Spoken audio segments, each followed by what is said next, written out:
Lecture de la lettre de Saint Paul apôtre aux Éphésiens, chapitre 1er, les 10 premiers versets.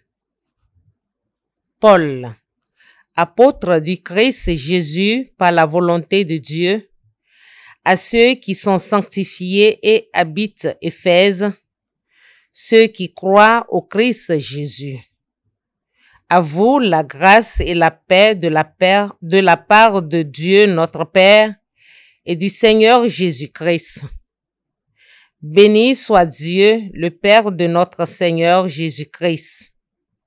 Il nous a bénis et comblés des bénédictions de l'Esprit au ciel dans le Christ. Il nous a choisis dans le Christ avant la fondation du monde pour que nous soyons saints, immaculés devant lui dans l'amour.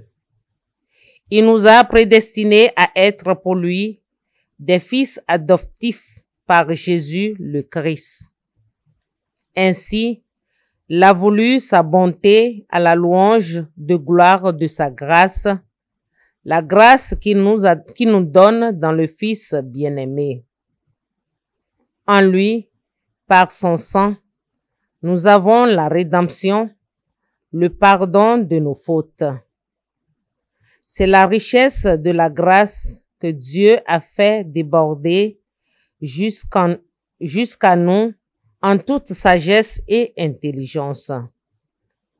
Il nous dévoile ainsi le mystère de sa volonté, selon que sa bonté l'avait prévu dans le Christ, pour mener les temps à leur plénitude, récapituler toutes choses dans le Christ, celles du ciel et celles de la terre. Parole du Seigneur. Nous rendons grâce à Dieu.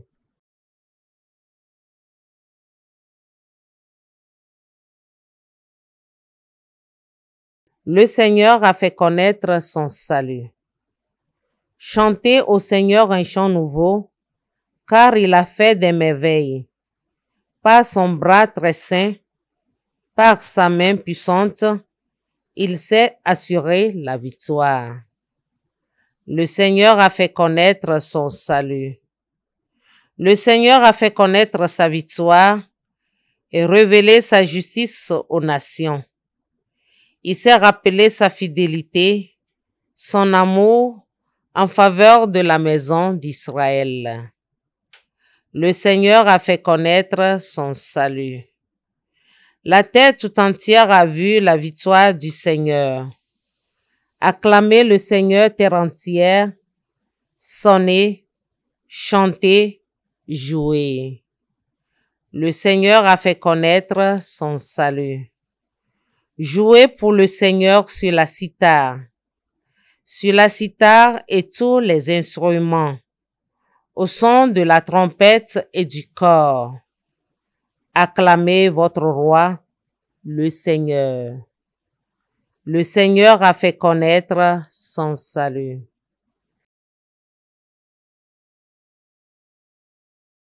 Acclamation de l'Évangile.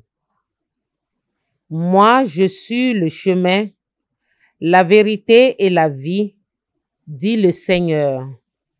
Personne ne va vers le Père sans passer par moi. Évangile de Jésus-Christ selon saint Luc. En ce temps-là, Jésus disait: quel malheur pour vous, parce que vous baptisez le tombeau des prophètes, alors que vos pères leur ont tué. Ainsi, vous témoignez que vous prouvez les actes de vos pères, puisque eux-mêmes ont tué le prophète, et vous baptisez leur tombeau. C'est pourquoi la sagesse de Dieu elle-même a dit: je leur enverrai des prophètes et des apôtres. Parmi eux, ils s'en tueront et en persécuteront. Ainsi, cette génération devrait prendre compte du sang de tous les prophètes qui ont été versés depuis la fondation du monde, depuis le sang d'Abel jusqu'au sang de Zacharie, qui a péri entre l'autel et le sanctuaire. Oui, je vous le déclare, on ne demandera compte à cette génération. Quel malheur pour vous, docteurs de la loi, parce que vous avez enlevé les clés de la connaissance. Vous-même n'êtes pas entrés, et ceux qui voulaient entrer, vous les avez empêchés. Quand Jésus fut sorti de la maison, les scribes et les pharisiens commencèrent à se saigner contre lui et la laissèrent la question. Il leur attendait des pièges pour attaquer le moindre des choses de ces paroles. Acclamons la parole de Dieu. Bien-aimés du Seigneur, loué soit Jésus-Christ.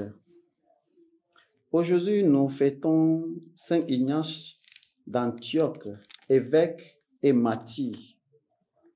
Ignace avait été élu évêque d'Antioche et était le second successeur de Pierre. L'évangile d'aujourd'hui parle du conflit entre Jésus et les autres autorités religieuses à cette époque. Ici, Jésus est confronté à des personnes qui, par des raisons d'intérêt particuliers, résistent au défi de la vérité que Jésus a apportée. Après avoir répété 6 fois, « Malheur à vous », nous pouvons conclure que Jésus veut faire un peu très fort ici. Pourquoi frappe-t-il si fort ce groupe particulier qui vient d'inviter à dîner avec eux?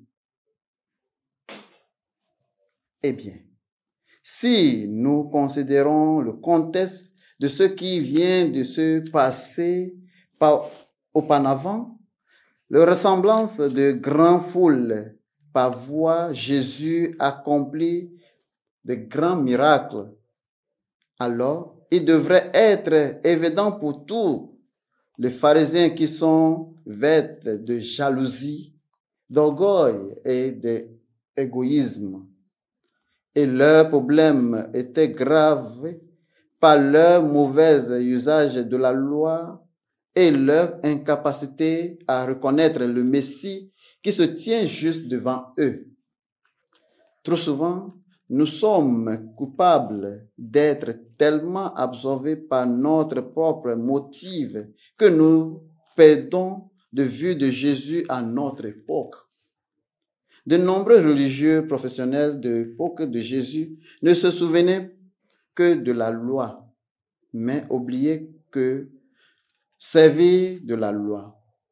Jésus est dur avec eux pour avoir tué les paroles des prophètes, pour leur pomposité et leur orgueil religieux. Il savait que cela déclencherait leur hostilité. Il était prêt à s'opposer n'importe qui, car il voulait proclamer toujours l'amour de Dieu, son Père, pour tous.